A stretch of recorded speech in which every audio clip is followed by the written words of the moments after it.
Yeah, he's just a little scared. And, yeah, absolutely.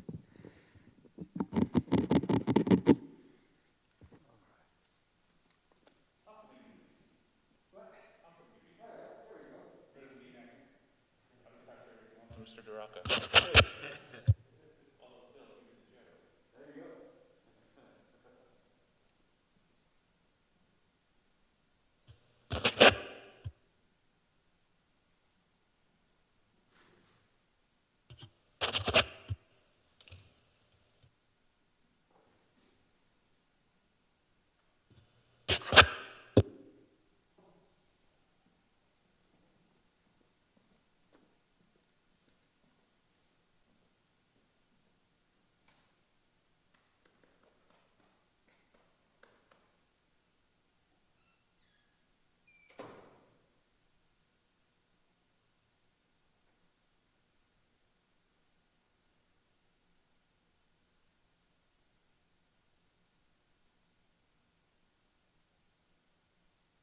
Is the bridge and the insignia still around, or is it something that used to be? Yeah, it's over by the Alpha Park. Oh, okay.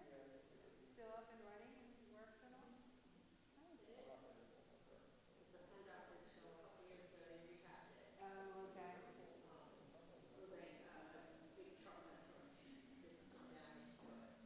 So while they were doing the fixing, they said they should just Yeah, as long as clean it up a little bit, so they did.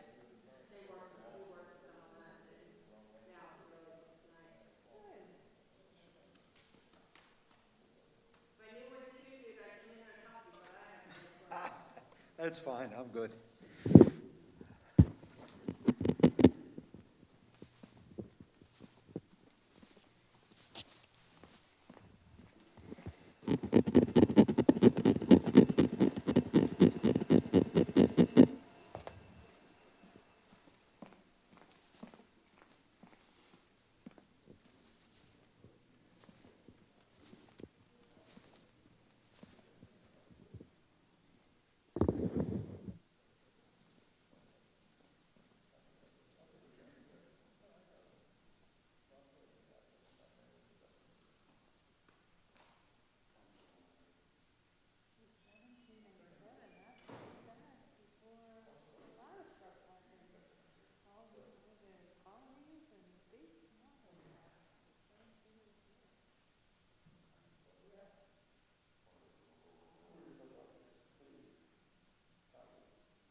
Zoom.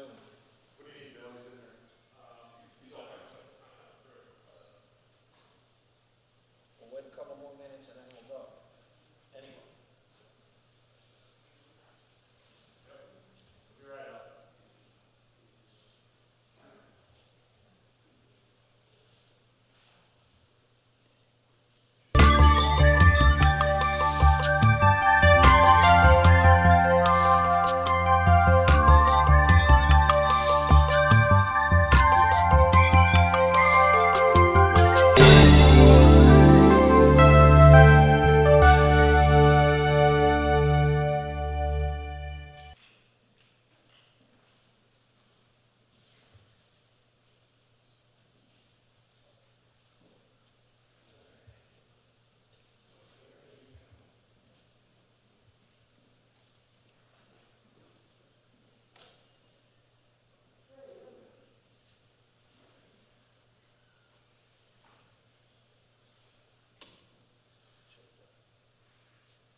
Coming up now.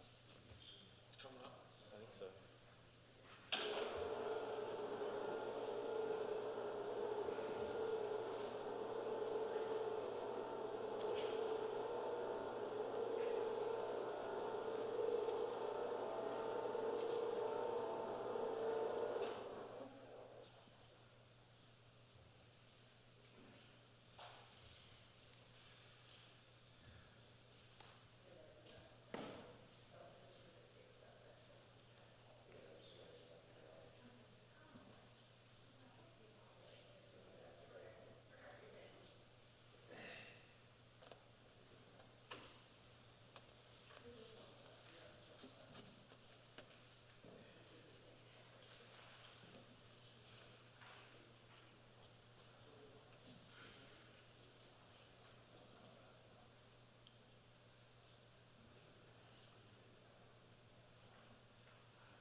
Did you schedule another meeting with this permanent circle? I'm on the emails and it's like, Now that he asked for right to know requests, I'm just letting him go his direction.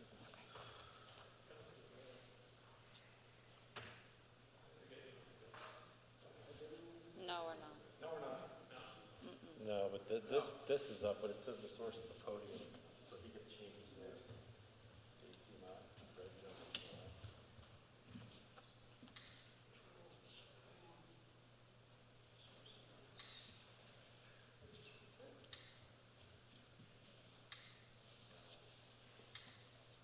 Oh,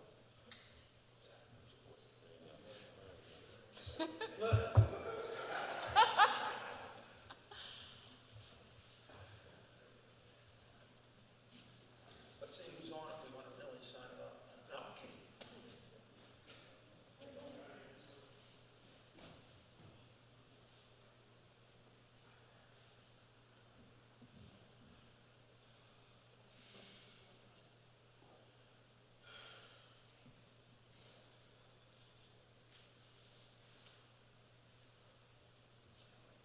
Okay, Bill? Should be good. Okay, welcome everyone to the September 2021 meeting of the Tredyffrin Township Board of Supervisors. And we will begin with the Pledge of Allegiance.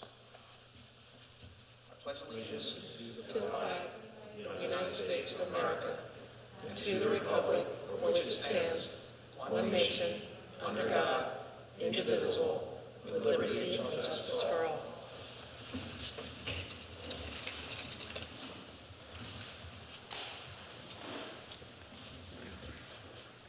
Okay, we start with a public hearing. I'm calling this public hearing to order, and we're on the record. This is a public hearing to consider adoption of Ordinance HR 444, to amend the code of Tredyffrin, Chapter 195, Code for Vehicles. Mr. Chairman, sorry to interrupt. I need to have your microphone on or else they won't be able to hear it at home. Sorry, folks. Public hearing to consider adoption of ordinance HR 444 to amend the code of Tredyffrin, Chapter 195, Code for Vehicles and Traffic. Mr. McKenna. Thank you, Mr. Chairman. I have marked the following exhibits for the hearing this evening. Exhibit 1 is the proof of publication of the notice for the ordinance in the Daily Local News on September 3rd, 2021. Exhibit 2 is the proof of publication of the notice for the ordinance from the Mainline Media News in the Suburban from September 5th, 2021.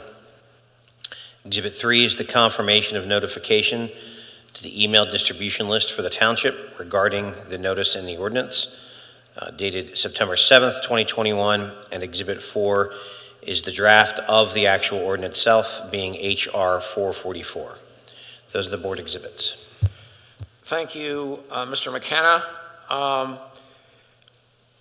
I'm now going to, what I'm going to do, so the people in the audience, anybody wanting to make any comments or on the Zoom, I'm going to ask for a motion and a second, and then we're going to have comments, board comments and citizens' comments, and then we are going to vote. So citizens, I wanted to indicate when you would be commenting. So, do I have a motion to adopt ordinance HR 444 to amend the code of Tredyffrin, Chapter 195, the Code for Vehicles and Traffic? Do I have a motion? So moved. Do I have a second? Second. I have a motion and a second. Do I have any board comments? Yes, Chair Musaki. So I will be voting in favor of this. We've had a number of discussions back and forth, and ultimately it boils down to the fact that this is a public good that is paid for by taxpayer dollars, and therefore the people should have as much use of it as possible. And I realize that this means finding a balance between the different uses. There is no right or wrong answer, but it is finding a balance. And this street, Craig Avenue in Paoli, is much like many other streets in the township. And I think that the solution that is proposed, which is having clearance and no parking to allow clear egress from the driveway at the house that is at the intersection of Derby Road and Craig Avenue, and allowing parking on the south side, and with obviously when there's an emergency, not allowing parking. I think that finds a right combination of balances the different uses and different people that need to use the street. And this is in line with the streets that we have elsewhere in the township. And I know that anytime there are different positions, there will be some people that are, you can please some people, you can't please everyone, and you're going to displease some people, but I think that's the right balance. Thank you, Supervisor Basker. Are there any more board comments? Okay, citizen comments. Do I have any citizen comments? Yes, sir. Yes, good evening. I don't have any structured... Your name? Sure, Martin Capurro.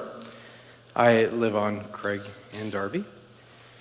And I don't have structured comments, but we have had an ongoing dialogue. I do live on the street. And we know that the current traffic regulation states that there is no parking on that street today. And one of the biggest questions we had is, why is there a need to change that? Because today it's actually working well. There's bus stop kids on that street.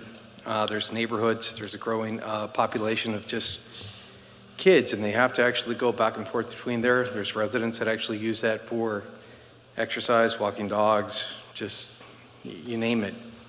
If anything, we've been a bit of an advocate to say that that's probably a great candidate right next to the shopping center to actually have more bike-friendly lanes, more pedestrian-friendly lanes, because I just don't think they're even adequate today.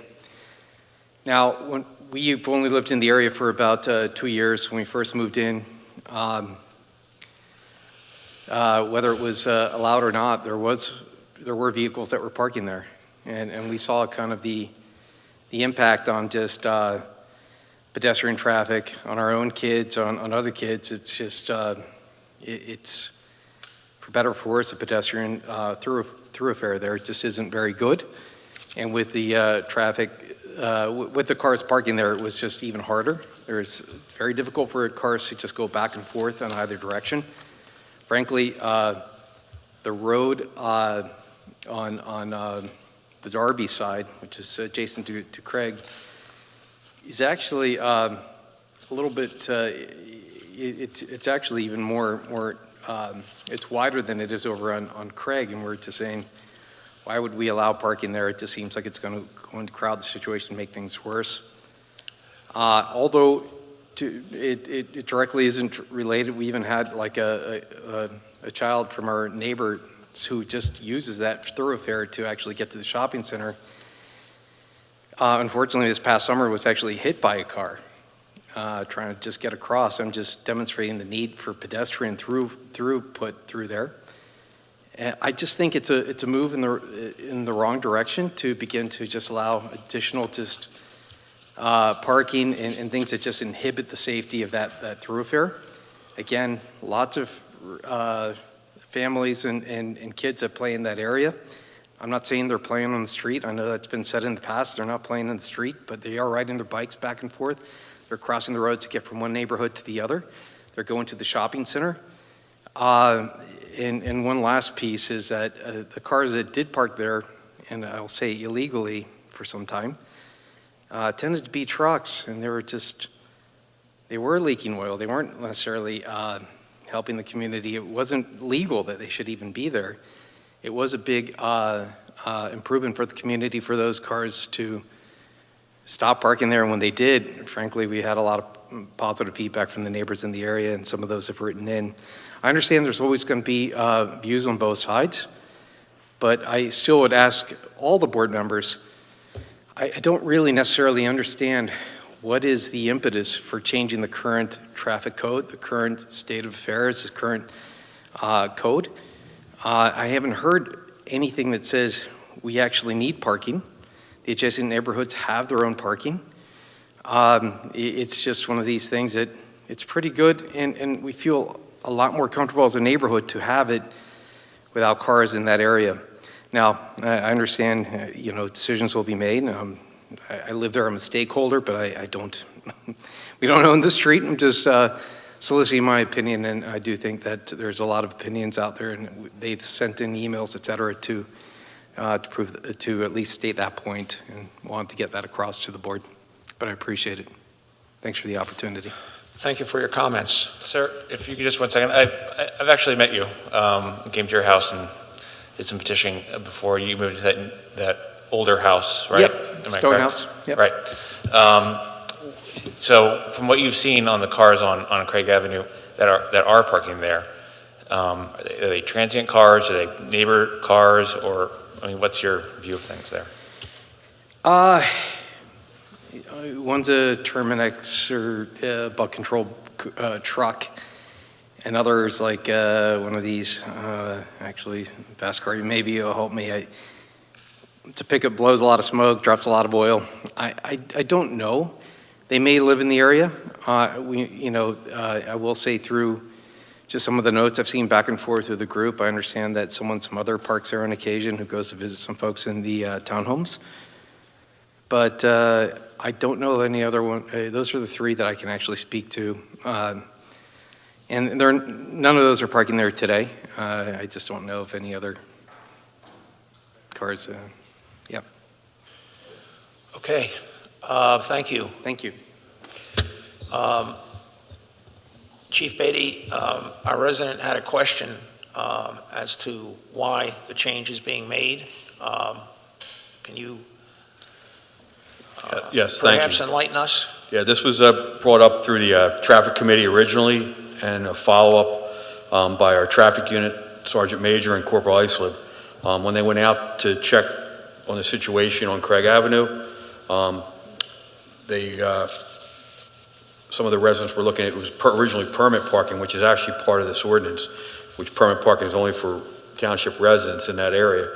The traffic unit looked at it and believed that utilizing one side of the roadway for a limited distance was a viable option, and they measured off site distances on Craig Avenue, and they agreed with no parking on the north side of the road, and then the limited restrictions as were recommended in this change for the south side to accommodate a few vehicles.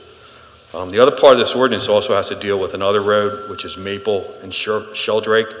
It's an uncontrolled T intersection. Just to clarify, these things are, this ordinance covers both, actually three separate things. No parking on the north side of Craig, limited parking as described on the south side, and then Sheldrake at Maple, which is a stop sign. And that's just an uncontrolled, basically a Y intersection. And just for safety purposes, there's no control. Cars would just come in each direction. So it's just the traffic safety unit doing their due diligence to what they thought was an issue, applying the proper, appropriate codes and warrants and investigations that they believe were relevant. Understand Mr. Kapoor's comments, definitely. If no cars are there, it'd be great, but we felt that we have to still at least be accommodating that provides some type of access for those other residents. With that being said, permit parking does not permit, people have to come in for the permit, they have to show they're a resident to get the permit parking for that location. That's part of this ordinance also. With regards to the juvenile, I believe that was a juvenile riding a bicycle mid-block and turned abruptly in front of a passing vehicle. Tragic, fortunate in one sense, but it wasn't at an intersection. It was in mid-block as the juvenile was traversing down the road. And the person did stop right away, and luckily the juvenile was okay.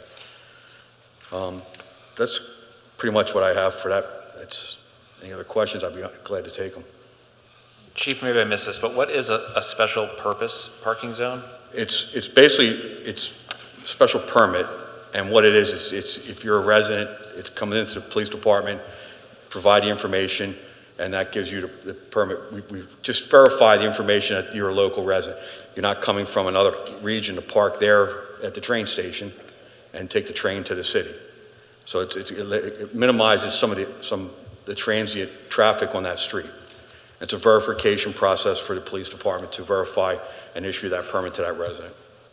It seems to me then that could possibly limit the amount of parking that's going on here. If it required a special permit from the township for a resident to park on Craig Avenue when most of the people around Craig Avenue live in townhomes, which already have spots allocated to them. I'm having trouble finding a reason why somebody... I would assume that they would still be able to get it because they're still a township resident, even in a townhome. Maybe if they want to use it to go to the train station, like you said.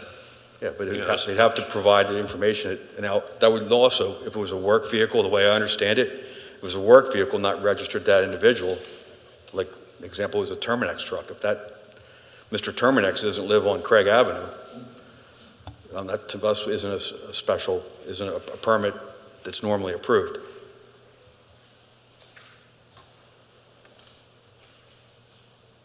Thank you, Chief Beatty. Do I have any other citizen comments? Hearing none, I will call the vote.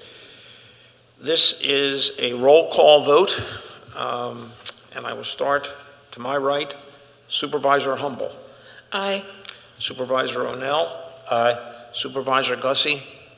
Aye. Supervisor Holt. Nay. Supervisor Freed. Aye. Supervisor Basker. Aye. And I vote aye. Motion passes. This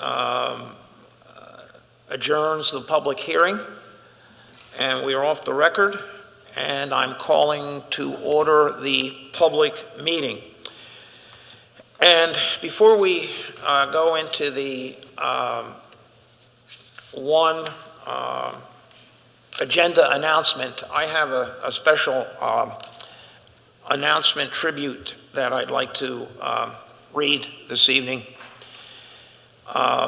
I'm saddened tonight to bring to you the news that Paul Olson passed away on Friday, September 10. On behalf of the Board of Supervisors and the Tredyffrin community, we offer our heartfelt condolences to Paul's beloved wife, Andrea, and to Paul's family. Now I'd like to say a few words about Paul, highlighting his work as a supervisor. Paul served on the Tredyffrin Township Board of Supervisors for more than 40 years, holding the positions of chair and vice chair for a number of those years. He was a pillar of the board and the Tredyffrin community.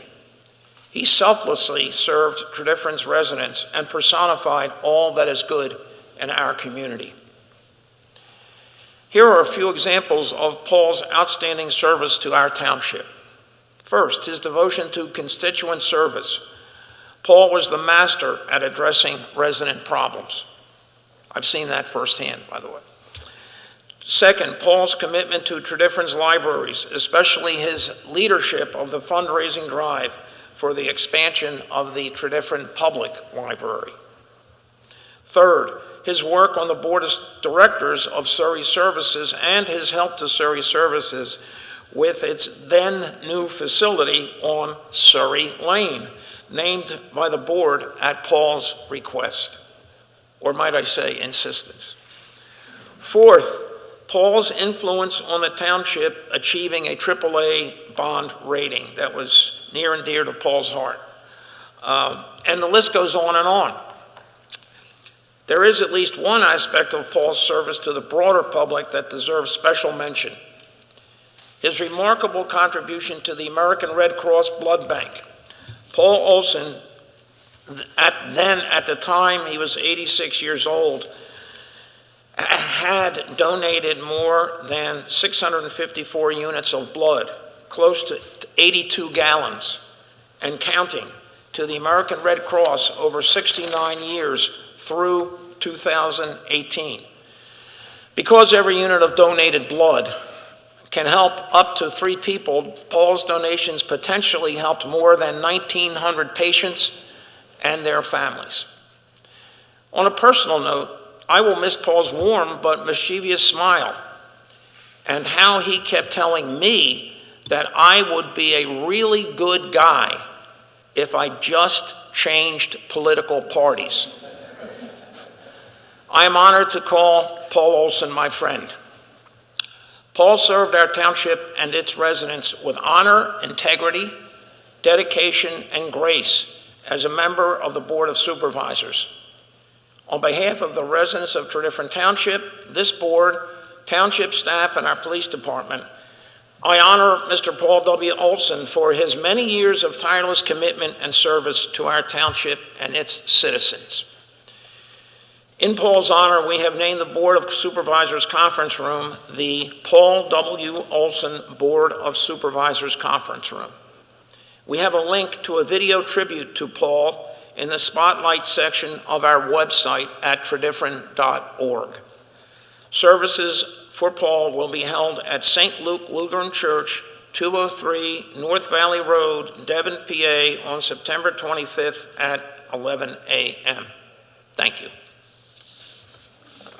Mr. Chairman, just, and I'm not going to repeat everything you said, or I'll just say it was a nice statement, and I agree with everything you said. I think the one piece I want to add to this, and this is on a sort of the personal note of people who ever got to see Paul and Andrea, Christian mom and dad, together. I think it was obvious, and I was an outsider. I didn't grow up in this area like a lot of people did. It was obvious to me the first time I saw them together, and every time I saw them together, that was a very long love affair. And it really was a beautiful thing to see. And I think the only thing I can really do tonight to honor Paul's memory is to ask Mr. Duraco, what are the reserves?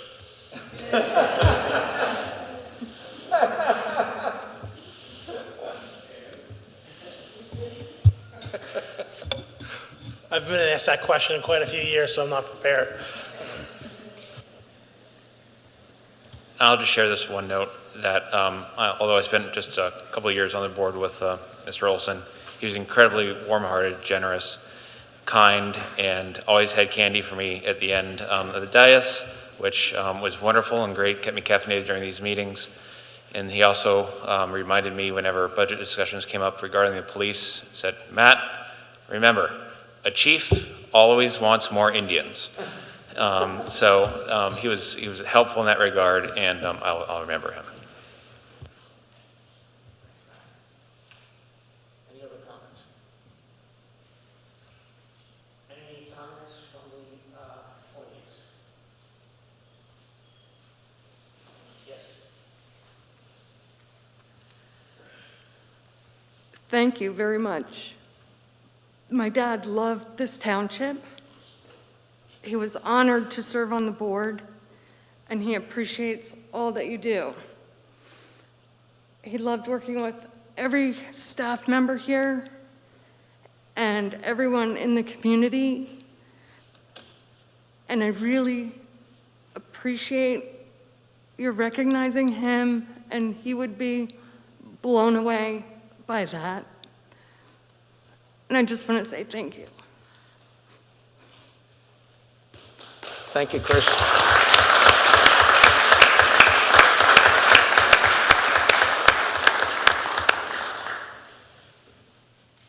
Thank you. Okay. Now to the truly mundane. Now to the truly mundane. I don't mean of lesser importance, but certainly mundane. There is an open position on the Park and Recreation Board and an open position on the Library Board of Trustees. If you are interested in volunteering to serve, please submit a letter of interest and a brief resume to Tredyffrin@tredyffrin.org.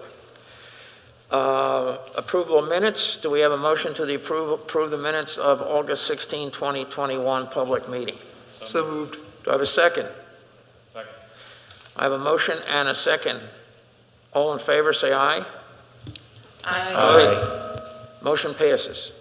Now we go to Township Business Supervisor Liaison Reports. Supervisor Humboldt. Thank you, Chairman Wozaki. I am happy to report for the Tredyffrin Township Parks and Recreation Foundation, the open position on the Parks and Recreation Board is not mundane, if anything but mundane. It's very exciting. If any of you are parks and recreation enthusiasts, we'd love to have you submit to use your time, talents, and energy with the group. At our last meeting, we heard from users of the fields regarding necessary changes or upgrades needed for the softball fields at Louis D'Ambrosia Park, specifically regrading at the back of the fields because they were already starting to grade down before even getting to the fence line, which was causing some trip hazards for the girls playing. So I've already seen that seems to be underway, as well as removing a tree that is actually in the line of play on the field. So again, that was something described as easy for our Public Works Department to take care of. We also heard from the Tredyffrin Township Foundation for Parks and Rec. They attended specifically to ask how they could better offer their services in fundraising for any specific projects that might be needed at any of our various parks, and the group spent some time brainstorming various ideas. So hopefully at the next park board meeting we will start by prioritizing those ideas into what we can ask the Parks and Recreation Foundation to start working on. Thank you. Thank you, Supervisor Humboldt. Supervisor O'Neill. Thank you, Chairman Wysocki. The Planning Committee did not have a meeting in September, and that's my only update for tonight. Thank you. Supervisor Gussie. Our Fire EMS Joint Committee with Easttown has been working with Paoli and Berwyn Fire Companies to understand their financial needs for 2022 as we begin to plan our recommendations for the township budgets. We're also finalizing our recommendation for a financial commitment to Phase 1 of Berwyn Fire Company's infrastructure project at Bridge Avenue. So that will be coming to the board soon. The Environmental Advisory Committee, the EAC, did not meet last month, but I encourage everyone to attend the Tredyffrin Roots Festival on October 3rd from 3 to 5:30 p.m. outside of the Tredyffrin Public Library. This fun event will celebrate the new library rain garden that's being completed later this month. There will be music and food, and it should be a great family-friendly event. And importantly, all money raised will support both the EAC and the Tredyffrin Parks Foundation. And that's all I have today. Thank you. Supervisor Holt. Thank you, Mr. Chairman. On October 5th at 7 o'clock here in the Township Building, there will be a zoning hearing board meeting where they'll be hearing a validity challenge to portions of the zoning map by Finnery LLC and Greenbridge Development, equitable owners of 355 Chase Road, otherwise known as Picket Post. What the applicants seek to do is to change the zoning of this 4.8 acre parcel from recreational conservation to residential. In their application, they have made note that they intend to seek eventual approval of 40 townhomes in the space where Picket Post it currently is located. I encourage any Chesterbrook resident or any Tredyffrin Township resident who's interested in their application to please come to the meeting. These developers have already appeared before the Planning Commission and their plans were not recommended. They have appeared before this board. We refused to hear their petition. So they're going for the third time before the zoning hearing board. Now the township is going to be represented by council at the zoning hearing board meeting, and I encourage all our residents to come. Thank you. Thank you, Supervisor Holt. Supervisor Freed. Thank you, Mr. Chairman. The Planning Commission, not Planning Commission, the Historical Commission held a meeting on September 15th, 2021. A number of issues were discussed. One of them was the fact that in the last couple editions of the Township magazine, there have been articles being written by longtime Township resident Pearl Nudie on some of the historical issues in the Township. As you may know, Mr. Chairman, the Historical Commission under its current chairman has tried, and I think is succeeding, to get a much higher profile, and this is one of the things that they've done, and very interesting articles and very interesting history in this area. One of the other issues discussed was at least some proposed plans for the Mill Road Bridge. It's a unique and historic bridge, and there is some efforts being made. It's not owned by the township, it's owned by the county, but there are some efforts being made to try and save the trusses from the bridge, either for reuse in Tredyffrin or reuse somewhere else. And there was some discussion with that. There have been ongoing discussions with the Township Historical Commission, the county, and PennDOT. The next meeting of the Historical Commission will be on November 17th, 2021. Thank you, Supervisor Freed. Supervisor Basker. On August 26th, the Library Board of Trustees met, and it was announced that John C.T. Alexander was resigning, and that's why there is an opening on the Library Board of Trustees at this time.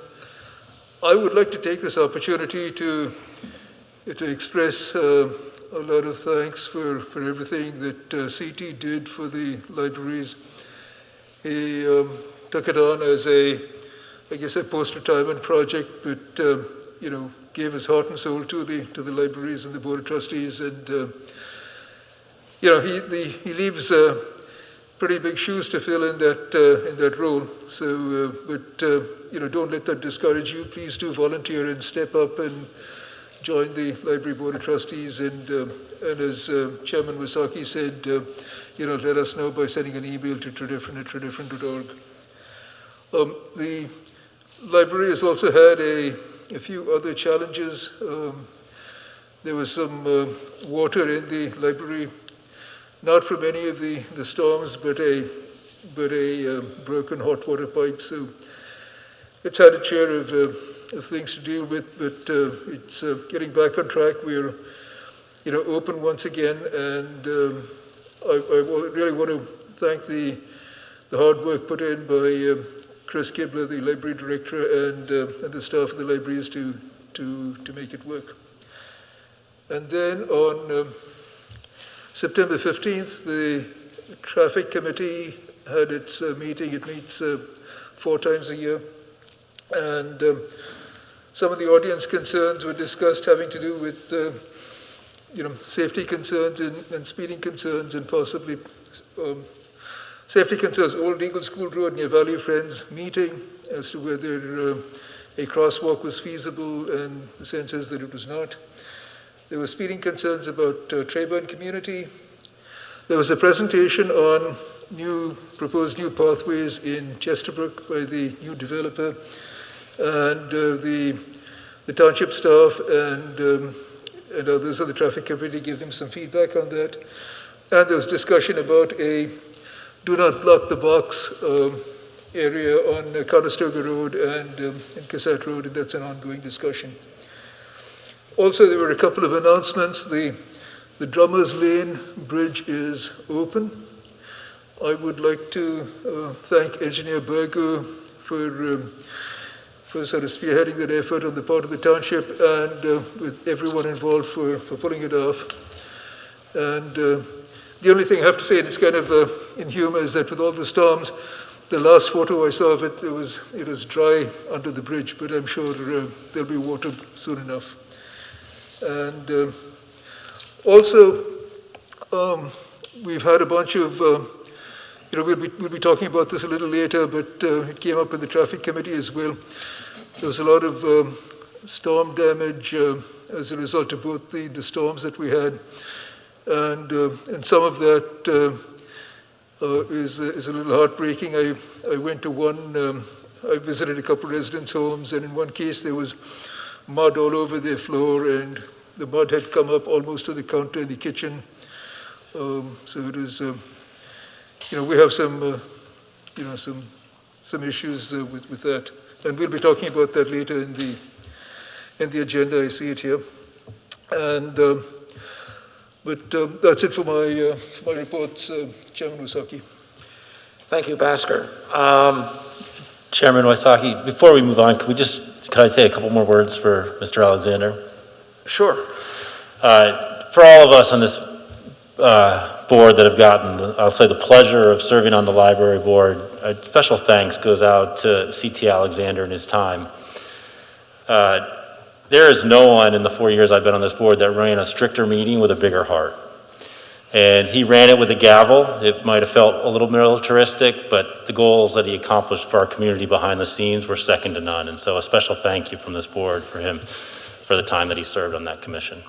Kevin, thank you. You've moved me to make a statement, because I was interviewed by CT. I was interviewed by CT when he was considering going on the board. Yeah, we both were. We were. Mark was too, but I'm talking about my interview. And you knew the enthusiasm. I wanted to say the right thing to make sure he took it. He actually got on the board. And when he became chair, I will say this, and this is what it was, just like Supervisor O'Neill said, he sometimes ruled with an iron hand, but he got the job done. He got people moving, he got people motivated, he got the library working, he worked closely with the director, he supported the director in a really difficult situation, and that was really heartwarming to me. Things could have gone the other way, and he really moved the board in that direction. Yes, it was a pleasure to work with CT. Really, it was a pleasure to work with him. and it's a shame that he had to leave the board. And we honor all of our volunteers, but I have a special place in my heart for CT and having worked with him. So, Chairman Wozaki, before you move on, I can't believe I didn't say anything about Party in the Park. And I know we were all there on Saturday, but I just want to give an update that this past Saturday was our annual Tredyffrin Party in the Park, our community day, and it was an exceptional event this year. I think everybody was really happy to have it back. So many of the people here I saw at the event, but one of the people who was not here, who deserves special kudos, is Hillary Mallory, who is Parks Coordinator and who spent a great deal of time and energy putting that together and making sure that everybody would enjoy it. So I just wanted to say that. Thank you. thank you, Supervisor Humble. The board, I forgot to make this announcement before we started with Township business. The board met in executive session before this meeting to discuss legal matters. Okay, we're moving on here. Next is a motion to declare a disaster emergency for Tropical Storm Fred on August 19, 2021. Chief Beatty.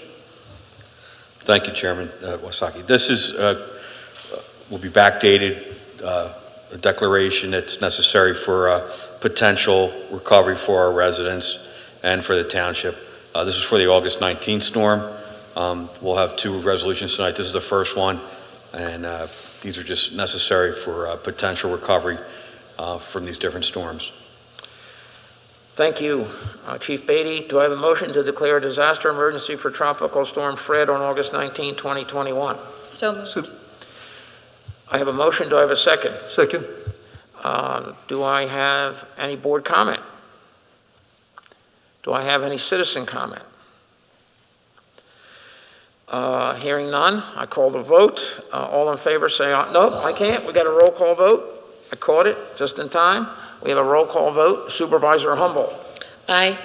Supervisor O'Neill. Aye. Supervisor Gussie. Aye. Supervisor Holt. Aye. Supervisor Freed. Aye. Supervisor Basker. And I vote aye. Motion passes. And this is another motion to declare a disaster emergency for Tropical Storm Ida on September 1, 2021. Chief Beatty. Thank you, Chairman. Same situation as before. Unfortunately, within 2 weeks, another documentation which would be retroactively effective to Wednesday morning, September 1st, allowing residents, businesses, and the township to potentially recover for some of the losses that they were sustained and are still being sustained as a result of that devastating storm. And so need the board to adopt this resolution. At this time, I would also like to acknowledge, while they're here, I have the microphone, Berwyn Fire Company, Paoli Fire Company, Radnor, and police and the public works did an exceptional job during these disasters and continue to do so. It's just a pleasure working with them. It was a team effort, and I can't thank them enough. Thank you, Chief Beatty. Okay, do I have a motion to declare a disaster emergency for Tropical Storm Ida on September 1, 2021? So moved. Do I have a second? Second. I have a motion and a second. Any board comment? Yes, Supervisor Wozaki and others. I want to say that after that storm, I saw and heard about a rescue of a vehicle in, just off the covered bridge and near the covered bridge. And, just reading about that was, I don't know how you guys did it, but thank you to all of those who participated. And, we really appreciate all that you do to keep us safe. And that night and that day, you really stepped up and showed us how you do that. So I want to say thank you. And as we have these 500-year storms of the month, I'm sure we'll have more challenges ahead. Thank you, Supervisor Basker. Supervisor Humble. Thank you, Chairman Wazaki. I also wanted to acknowledge the widespread damage that our residents and businesses sustained from Tropical Storm Ida on September 1st. They had just taken a huge hit with Tropical Storm Fred, and so then on less than 2 weeks' notice, being hit by Tropical Storm Ida. I know my neighborhood, which has Contention Lane running through the middle of it, and Old State Road, and Trout Creek running all different routes throughout, was hit especially hard. And so thank you to the residents who have shown me their videos of the flooding, their pictures, shown me their houses in person and all the damage. I know that this was widespread in the township as well. This was not exclusive just to the middle portion of the township. So I just want to acknowledge that and tell everybody, you know, that we're supporting them and helping to get over this. Thank you, Supervisor Humble. Supervisor, no, I thought I saw the microphone on. Okay, do we have any citizen comment? Hearing none, I'll call the vote. All in favor? It's a roll, please, all in favor. Don't say a thing because it's a roll call vote. Supervisor Humble. Aye. Supervisor Ornell. Aye. Supervisor Gussie. Aye. Supervisor Holt. Aye. Supervisor Freed. Aye. Supervisor Basker. Aye. And I vote aye. Motion passes. Okay, motion to authorize capital purchase of police vehicles. Chief Beatty. Thank you, Chairman of the Board. This proposal is, we're still waiting on vehicles with purchase orders that were put back in March. Our situation is no different than many other people trying to acquire through supply chains and whatnot, but we're just having a hard time getting the vehicles in that we needed. We have several vehicles that are now sitting waiting parts for service. With that being said, Lieutenant Moyer was able to locate 2 vehicles at Fred Beans in Westchester that are police vehicles. They're on the lot, they're available. He was able to put a hold on those vehicles for us to get a decision tonight. These are vehicles that can be quickly implemented and inserted into our fleet and get us back operational with while we're waiting for the other vehicles to come in and the other parts.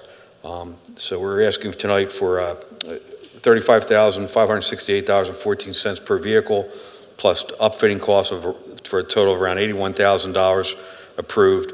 We will be getting some money back for a insurance payoff for a vehicle that was damaged with the high water on August 19th, but that'll also be used for upfitting. So at this time, I'd like to get approval to proceed with this purchase for up to $81,000 to get this moving. These vehicles are, like I said, on the dealership. It's CoStar's pricing, and they do have cop tires and cop shocks. Okay, thank you, Chief Beatty. Do I have a motion to authorize the capital purchase of police vehicles? So moved. Do I have a second? Second. I have a motion and a second. Any board comment? Mr. Chairman, just very briefly, Chief, I know you went over some of this. You've had a string of bad luck with cars between the storm and I think 6 that are in need of maintenance. So hopefully this will be helpful in getting you back towards a full fleet. We appreciate it. We did what we had to do back before COVID. When we realized COVID hit, we were able to decrease the purchase that year, and we cut back a little bit, and then unfortunately now it comes back around. You have to keep replenishing. So I appreciate your understanding and your support. Thank you. Yeah, when I was looking, I thought there were 4 cars down, they hit 70,000 miles and then they failed to operate or something. Is that what I was looking at? There were 4 vehicles that were down? Yes, sir. In the memo, right? Yeah. Some of the vehicles, they all hit a certain point, and it's a common problem. It's not just a Tredyffrin problem. It's something we found that we're continuing to monitor, and we're working. And a lot of the problem too is the equipment for the dealer, to get the equipment in to fix them in a timely fashion.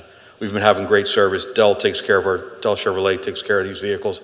They do a fabulous job for us. It's just, waiting for the supply chain to get to them. Right, and while we wait, we still need the cars, so we, to keep the people safe and to keep our community safe, so. Okay, any citizen comments? Hearing none, all in favor? Say aye. Aye. Aye. Opposed? None. Motion passes. Okay, motion to approve the purchase of a Microsoft Data Center server licensing. Mr. DeRocco. Thank you, Mr. Chair, members of the board. Tonight, I'm requesting this on behalf of our IT department. This request will help them run the operations more efficiently in terms of building up servers for the various things that we need, as well as address some additional security concerns, and then as well as redundancy and disaster planning. The cost is $22,476. In the budget, they had $12,000, but in our next request, they're looking to utilize some budget savings from a different project to offset that and keep everything under budget for the year. So happy to answer any questions that I can. Okay, Mr. DeRocco, do I have a motion to approve the purchase of Microsoft Data Center server licensing? So moved. Do I have a second? Second. I have a motion and a second. Do I have any board comment? Yeah, Mr. Chairman, we discussed this at length in Finance Committee, and I think it's fair to say that when this was first raised, I was somewhat skeptical. Mr. Giustante came and explained it, and the bottom line, after going back and forth and sort of breaking down the numbers and breaking down the services, is that there's going to be a small cost increase from what we currently have with our servers, but a significant increase in services for that small increase. So I was convinced, and I will support this. Thank you, Supervisor Freed. Any other board comments? Any citizen comments? Hearing none, do I have a motion? I'll call the vote. All in favor, say aye. Aye. Motion passes. Aye. Next is a motion to approve the purchase of Wilson Farm Park camera and new DVR. Mr. DeRocco. Thank you, Mr. Chairman, members of the board. Tonight, we're requesting $14,355.50 to replace the DVR system in Wilson Farm Park, as well as add one additional camera in the park at the Veterans Memorial. In the past, we've had some vandalism issues there, so this will help hopefully deter any additional activity over there. But if there is, it'll be a nice tool to have for the police department. In the budget, we had $36.5. We had to reduce the scope of the project due to cost to run cameras in other parts of the park. Therefore, we'd like to apply the balance to the previous project, as well as we're still awaiting confirmation from our insurance company, but we believe we have a little over $9,000 that we can use to offset this cost as well. Happy to answer any questions. Thank you, Mr. DeRocco. Do I have a motion to approve the purchase of the Wilson Farm Park camera and new DVR? So moved. There's a hand up. Oh. Okay, well, we'll get to citizen comment here in a second.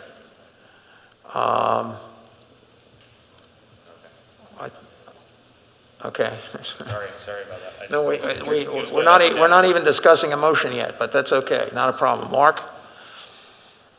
Oh, hi there. I was probably a little bit premature, but when I heard the comments about vandalism in the park, I wanted to underline a series of vandalism that happened along Hayward Road in early July, which we think maybe was connected with some activity in the park. So I absolutely support the idea of upgrading the camera and DVR. And I know that we had a lot of support from the police taking a look and investigating at a number of signs, lights, things that were damaged. It was spread over about half a mile around Haywood and onto Dickinson Road. Thank you, Mr. Lewis. Now, did we have a motion, and was I waiting for a second, or we're just? Okay, that's what I thought. Do I have a second? Second. I have a second. Do I have any board comment? Any citizen comment? Call the vote. All in favor? Say aye. Aye. Aye. Motion passes. Next is a motion to approve Simone Collins' proposal for Wolfson Farm Park. Mr. DeRocco. Thank you, Mr. Chairman, members of the board. I'm requesting $18,600 to be used to help finish construction documents for the Wolfson Farm Park improvements. Spot Stevens McCoy, who is our Simone Collins sub-consultant and who's the engineer for the project, has some work to do to help obtain and design stormwater erosion and sediment controls as part of the NPDES permit process. This will hopefully get us to the finish line here with this project. The reason we're back here requesting this money tonight is when we originally thought about the project in Wolfson Farm Park, we weren't going to necessarily, we had planned to not disturb more than 1 acre of land in the park for all the projects. We ended up, the biggest project that we ended up by moving the pickleball courts from where the putting green is now to the island that is along Anthony Wayne Drive there when you come in the park. We're now going to be over 1 acre of disturbance, which is the reason for the permit, which is changing how we design the stormwater for the entire project. So happy to answer any other questions. Thank you, Mr. DeRocco. Do I have a motion to? I had a question for Mr. DeRocco. Does that come after your motion? Okay, go ahead.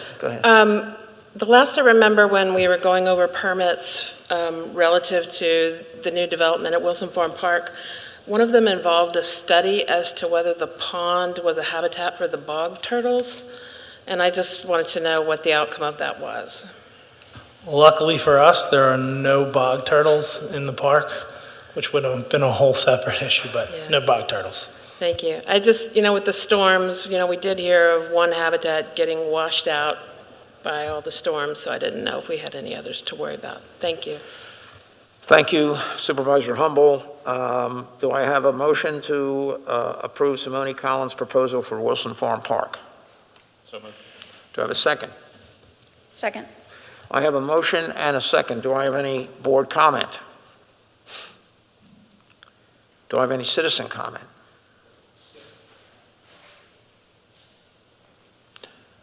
Mr. Lewis. Yes, thank you.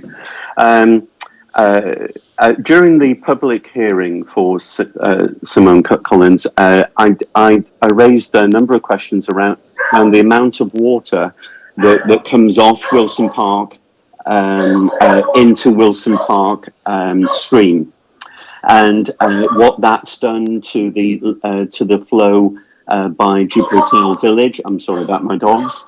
And we saw it even more dramatically this last storm, where the amount of water was quite phenomenal. It caused the flooding of basins, of basements, and I haven't seen any real proposals coming from the work in terms of addressing the amount of water that comes off the park into Wolfson Run. And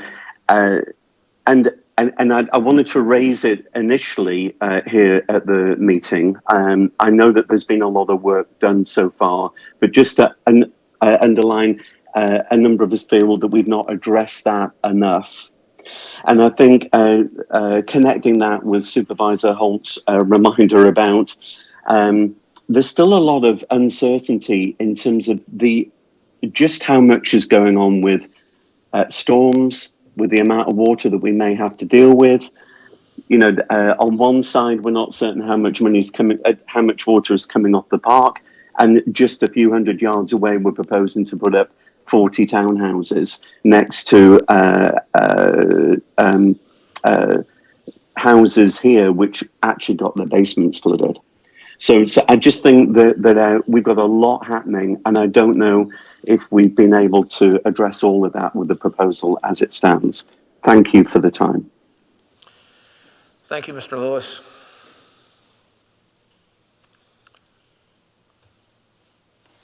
Mr. Miller? Thank you. Thank you, David Miller, President of the Chesterbrook Civic Association. I just want to encourage you, as part of any upgrades to Wilson Park, to look at the amount of water that is sheet flowing off of the side of the park towards Wilson Run, because there's really a lot of water that's coming off the park right now. And it sounds like you're going to address that as part of this project, so I really appreciate it, because I think it's important, and it will impact it does impact the residents pretty negatively over in that area. So thank you very much. Thank you. Any more citizen comment?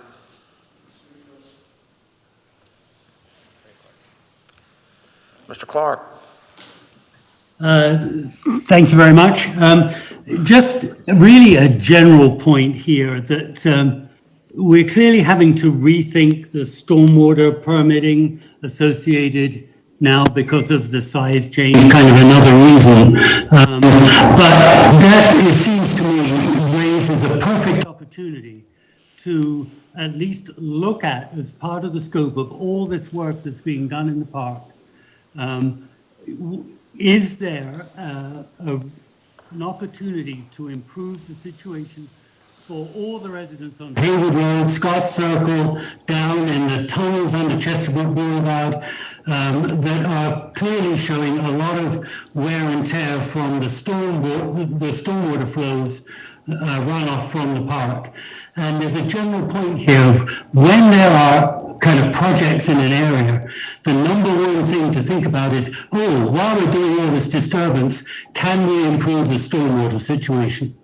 There was something came out today about PECO working on gas lines on Upper Gulf Road up by Erica. Well, that's a stormwater situation going on there. There were fire company rescues back even a couple of years ago, and a lot of residents downstream of there being impacted by the flows in that incredibly high tributary to, I think it's Crow up there. So obviously PECO's work has nothing to do with stormwater, but we've got folks up there digging up the road.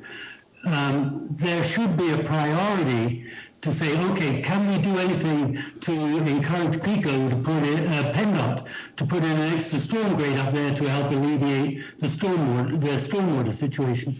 So I think the task force, to get to my point here, would really highly recommend that there is a stormwater guru in the township who looks at all of this stuff, whose mandate is to be responsible for all of the stormwater issues and their prioritization and their alleviation.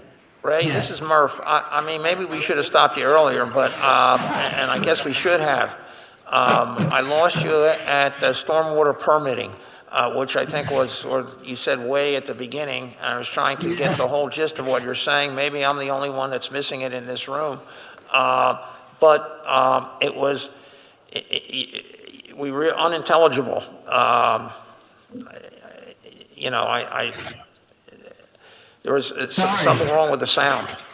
Oh, well, I don't know what I can do about that except to say, think about, if you can hear this, think about what can be done as far as projects to alleviate the to slow down the volume flows off of the basin and the lake and the basin of Wolfson Farm Park as part of this project? I think we got the gist of it. I mean, alleviate. Think about stormwater projects that we can do in coordination with the Wolfson Farm Park project. Yes, okay.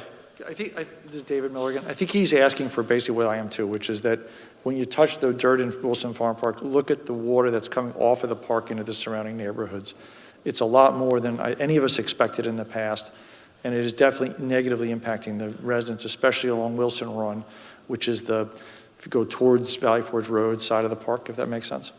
Right. I think that, Ray, is that about what you're asking for? I can't hear him. Anyway.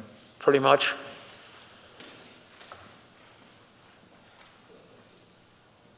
Well, we can certainly do that, and we'll do that. So,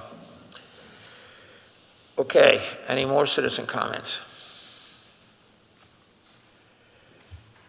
Hearing none, all in favor, say aye. Aye. Aye. Motion passes. Next is motion to approve 2022 minimal municipal obligations for police and non-uniformed pensions. Mr. DeRocco. Thank you, Mr. Chairman, members of the board. Tonight, in accordance with statutes outlined by the state, I'm asking the board to approve our minimum municipal obligation, our MMO, for our police pension and our non-uniform pension for 2022. The overall highlight here is that our police pension decreased by almost $300,000, which will have a huge impact in our 2022 budget. The reason for that is the prior 2 years. So when we look back at our valuation, the prior 2 years market returns have been extraordinary, which is obviously the result. The results can be seen here. A slight increase for the non-uniform pension, but again, that's on a much longer lag than the police pension. So I would expect the non-uniform pension to see those changes next year. But our total costs for next year are $1,858,972, which will be offset by it's Act 205 pension aid. So the state gives us aid to offset our costs. Normally, I'd have those the updated numbers for you this year, but the state's delayed in getting those out. But last year, it was a little over $700,000, so we could be looking at a net cost of around $1.2 million. Happy to answer any questions. Thank you, Mr. DeRocco. Do I have a motion to approve the 2022 minimal municipal obligations for police and non-uniform pensions? So moved. Do I have a second? Second. I have a motion and a second. Do I have any board comments? Do I have any citizen comments? All in favor, say aye. Aye. Aye. Motion passes. Motion to approve application for minor subdivision 335, 341, and 347 East Conestoga Road lot line change. Mr. Baumann.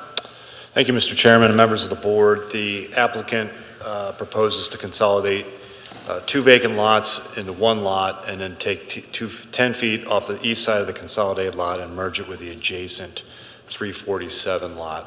So it's going from 3 lots to 2 lots.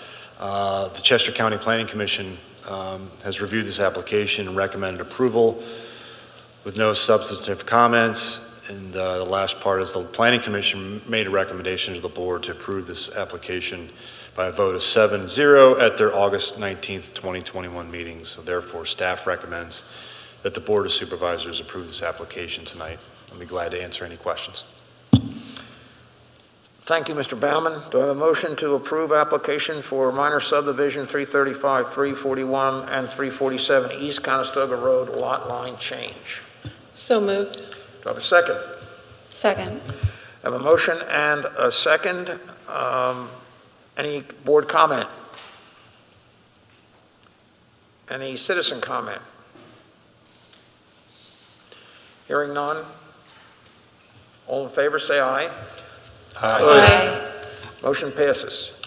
Can I make one comment from a couple of things ago when Mr. Clark was talking? My husband just texted me, so just for the people here to clarify what he was saying.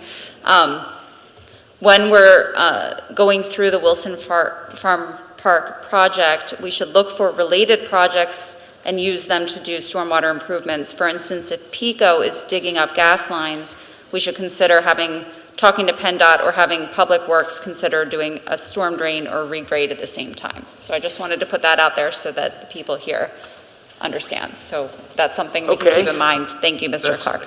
I think we got the gist, but that is really nicely specific. So,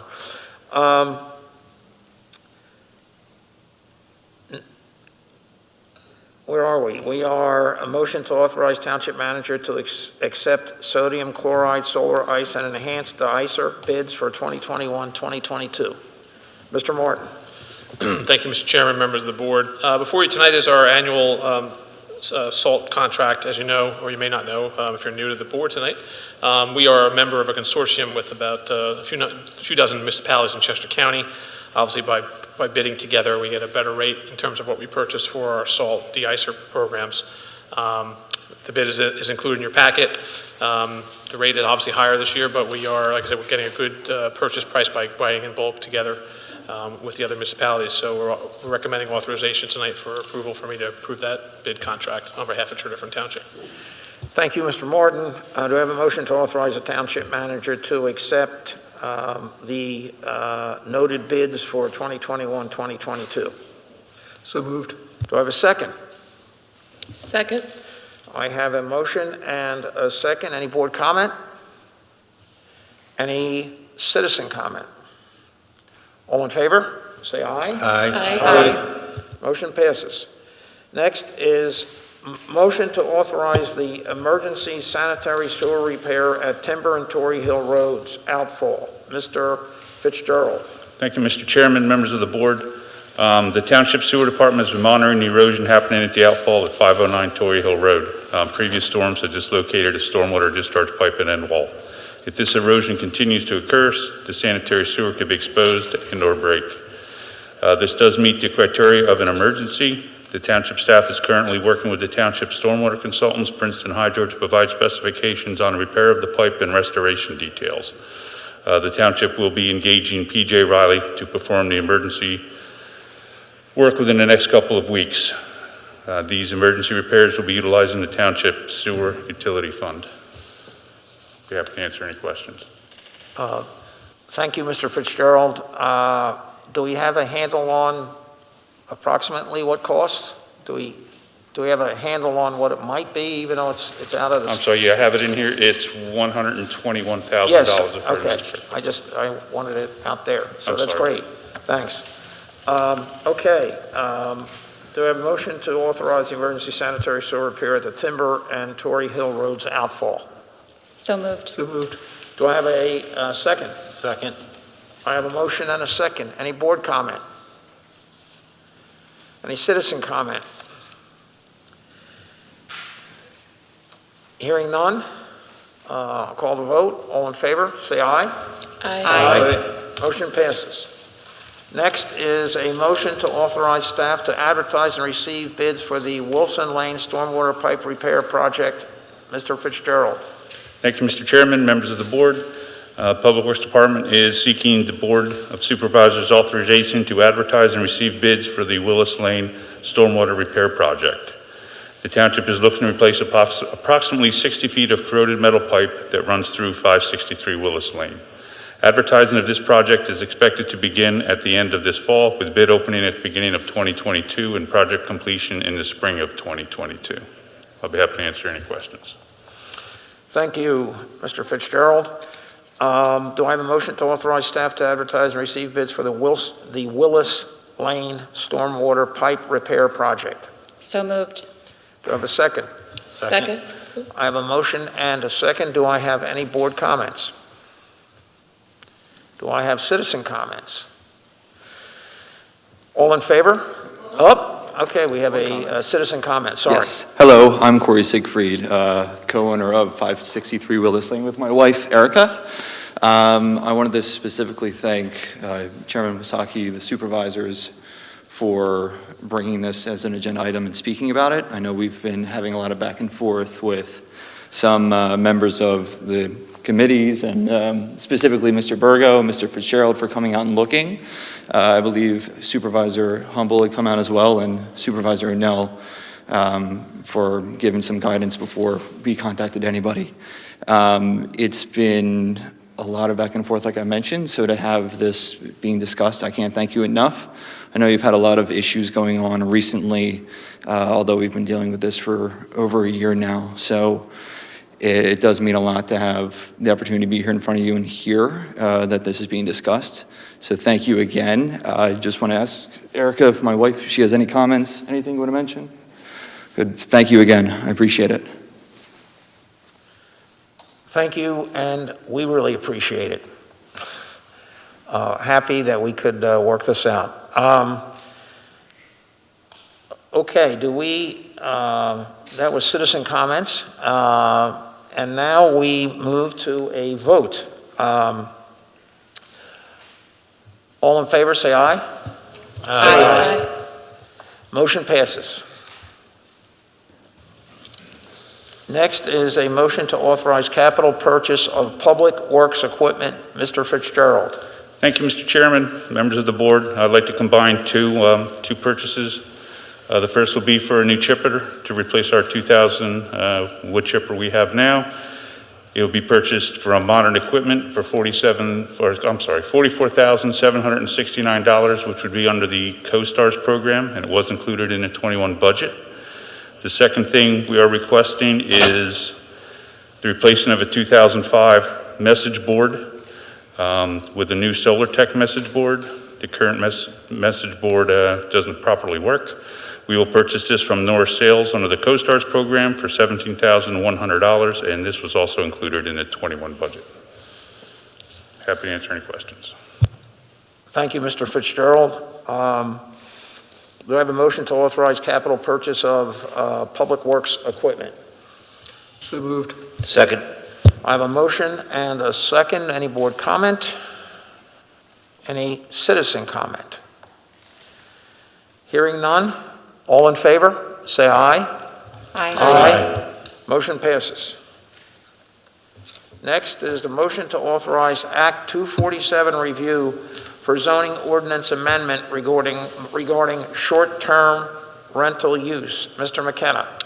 Thank you, Mr. Chairman. The board may recall at its regular public meeting on July 19th, 2021, that it issued a declaration noting that portions of the zoning ordinance may be substantively invalid because it failed to provide adequate definitions for hotels, motels, and other short-term rental uses, and that it may fail to provide adequate available land to be developed as hotel, motels, and short-term rentals. Thereafter, at your next public meeting on August 18th, the board passed a resolution in furtherance of that declaration of invalidity, reaffirming that the township has 180 days from the date of the declaration to enact an amendment to the zoning ordinance addressing the potential invalidity. Tonight, there is a draft ordinance there for the board's consideration to move for Act 247 review to address what we thought were some potential issues with the zoning ordinance.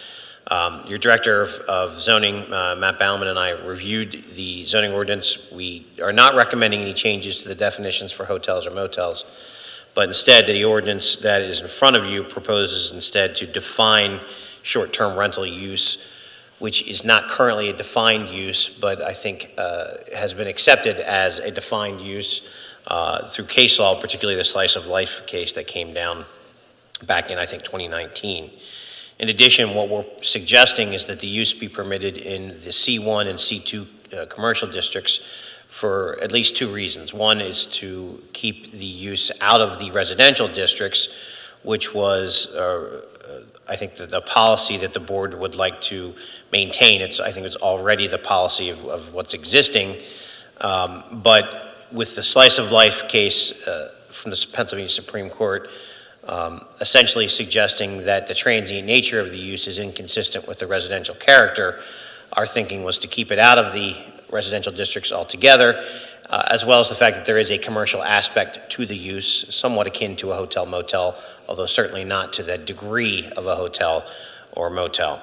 There are a number of existing single-family detached and semi-attached townhomes already in those districts, which we believe would make a good and potential use out of the short-term rentals. In addition to which, a new short-term rentals could theoretically be constructed in those districts if an applicant so chose. In addition, we reviewed the parking requirements and decided that we would essentially adopt the parking requirements for a townhome, as they are 2.5 parking spaces per dwelling unit, which between the single-family detached and single-family attached was the larger parking requirement, so that therefore the use would likely already fit for what's constructed, and that there would be applicable and compliant parking already on the site for the use. So we wouldn't run into any challenges to make the parking more restrictive so that the use couldn't actually be accomplished on those sites. In addition, I don't know if Matt wants to review, we did, I think there were some maps that were prepared by staff to identify exactly where the locations of the existing single families were located in those districts, so that we could ensure that the use could in fact be accomplished in those districts. So what we're hoping for tonight is the board to move the ordinance through so that we can receive comments back from the County Planning Commission and the Township Planning Commission in case there's comments that we want to address and revise the ordinance and still allow time for the board to enact the ordinance, which needs to be done on or before January, I think it's 17th of 2021, if my memory serves. I'm happy to take any questions if the board has anything. Thank you, Mr. McKenna. Do I have a motion to authorize Act 247 review for zoning ordinance amendment regarding short-term use rental? So moved. Do I have a second? Second. I have a motion and a second. Do I have any board comment? Yes, Chairman Wozaki. I just wanted to note that I think this is an important change going through with the township. As you already know, I've received numerous complaints about Airbnbs or other properties being used as these short-term rentals, even though they're not in a district, some with some very horrific complaints. And so I'm happy that we can finally address this. Thank you. Thank you, Supervisor Humble. Any other board comments? Any citizen comments?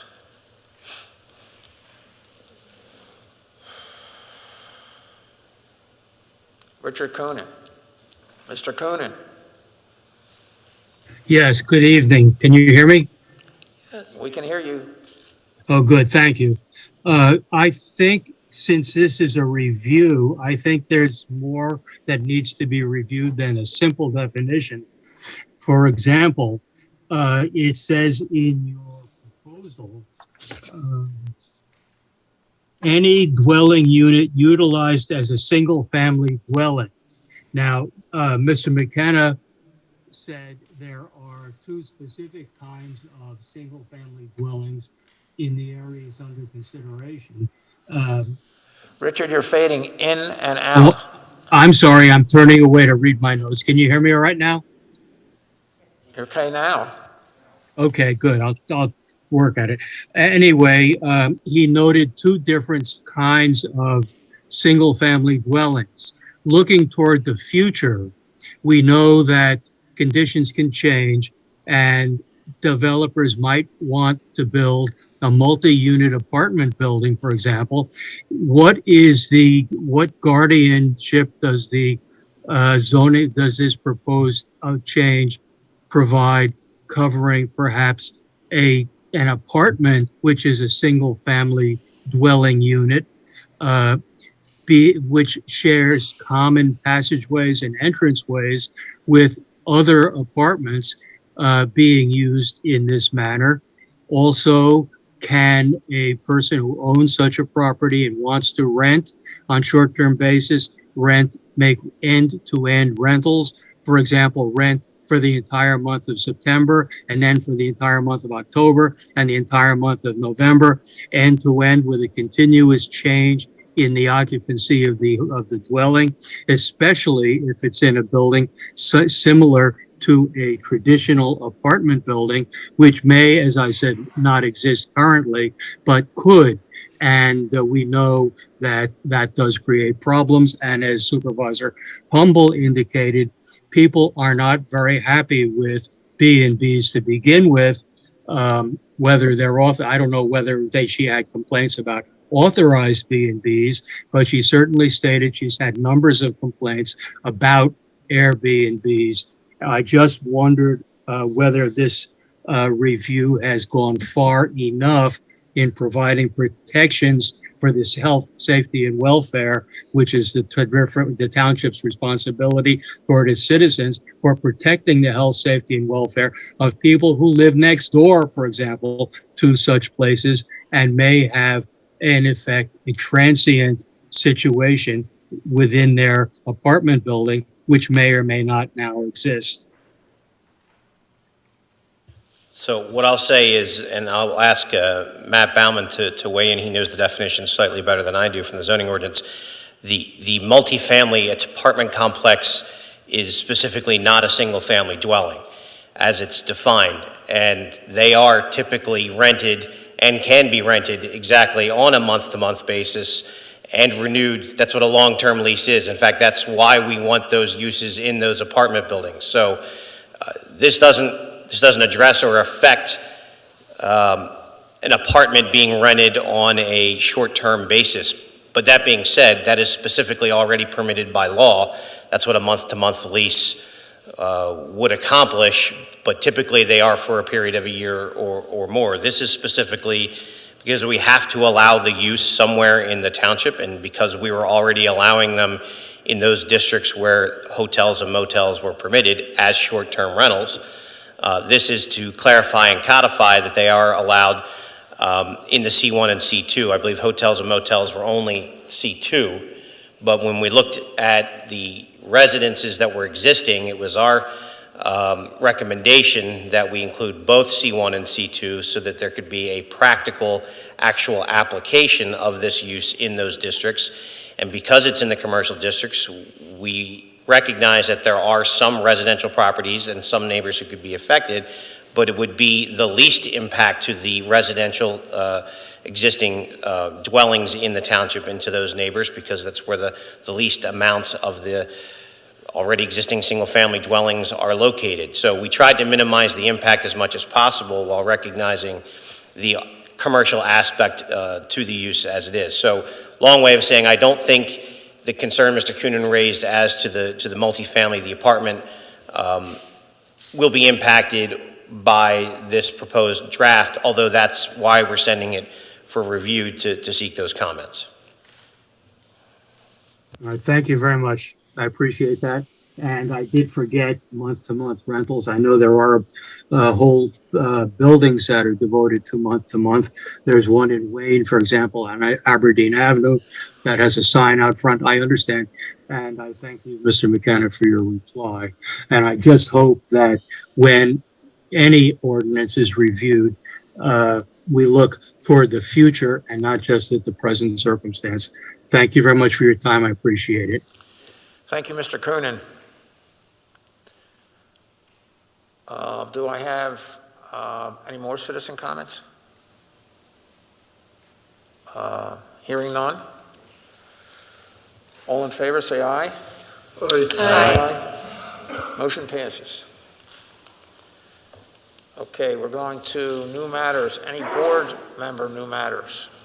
Yeah, Chairman Osaki and actually members of the public, as a resident nerd and geek and techie on the board, I have to say that technology is wonderful, except when it doesn't work.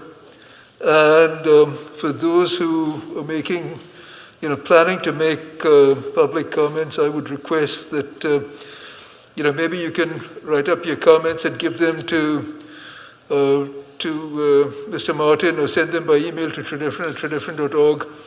And obviously, we'd love to hear from you.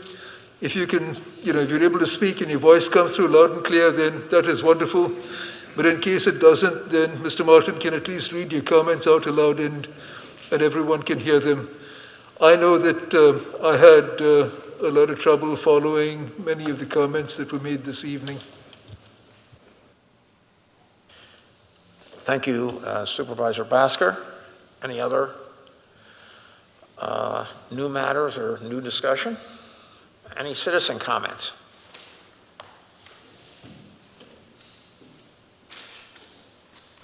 Thank you, Mr. Chairman. I just wanted to make a quick comment as it relates to Storm Ida, and it doesn't have anything to do with the disaster emergency declaration.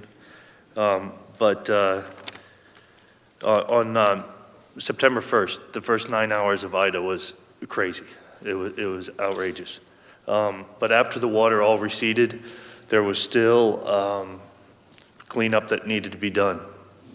And tonight, I'd just like to recognize the operations department, because long after the floods receded and people were going about their Labor Day weekend, North Valley had a tree down that was about 5 feet in diameter.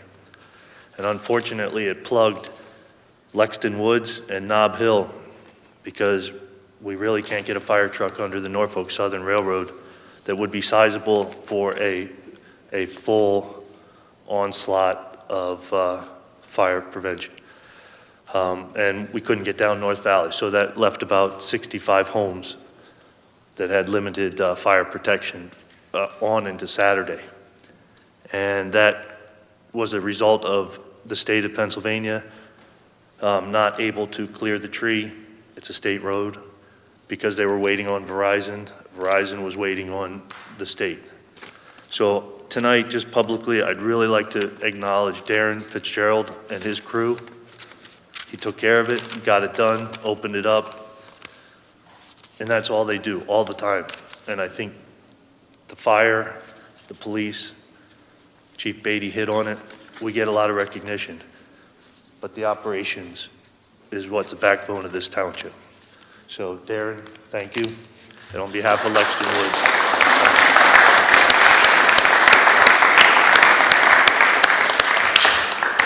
Thank you, Mr. Roby. Mr. Chairman, real quick, if I just could. Go ahead, Darren. I know I'm here taking the credit, but it's for the great crew we have and the staff we have in Public Works, so I just want to thank them as well.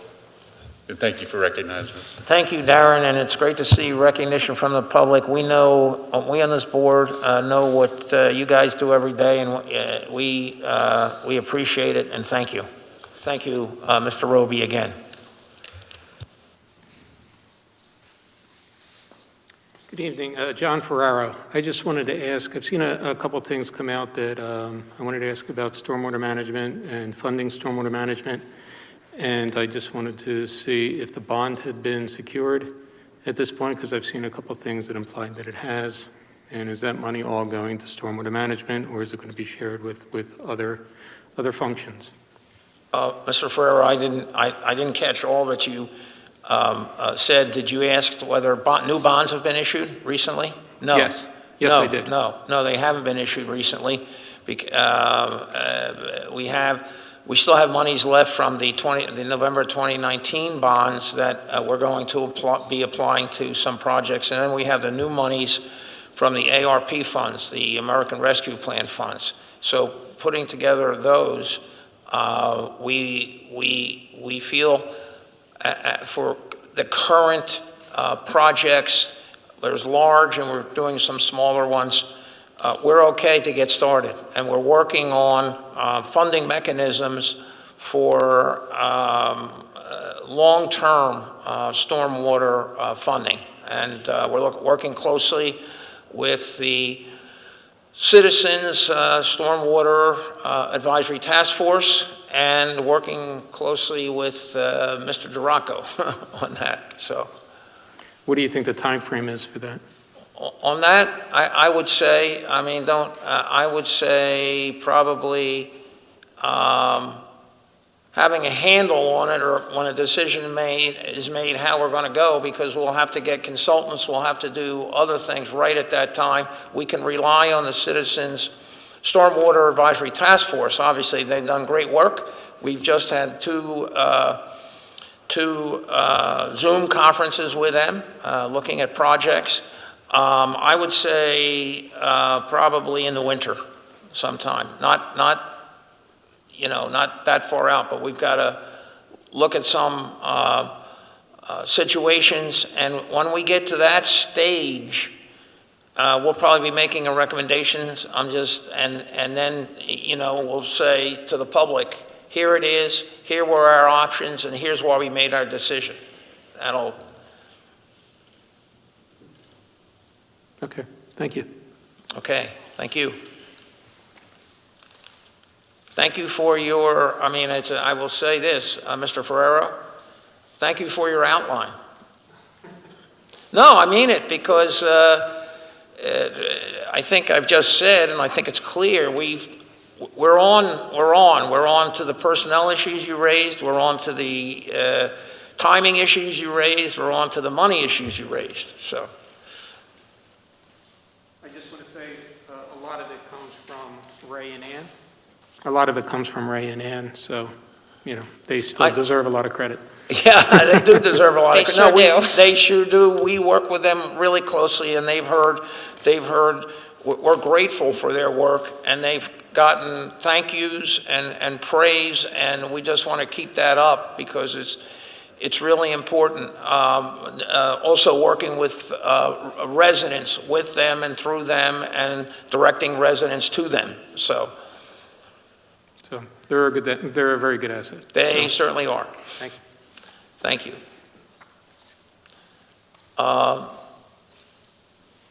Any other resident new matters, citizens new matters? Hearing none, is there a motion to adjourn? So moved. Do I have a second? Second. All in favor, say aye. Aye. Meeting is adjourned. Thank you.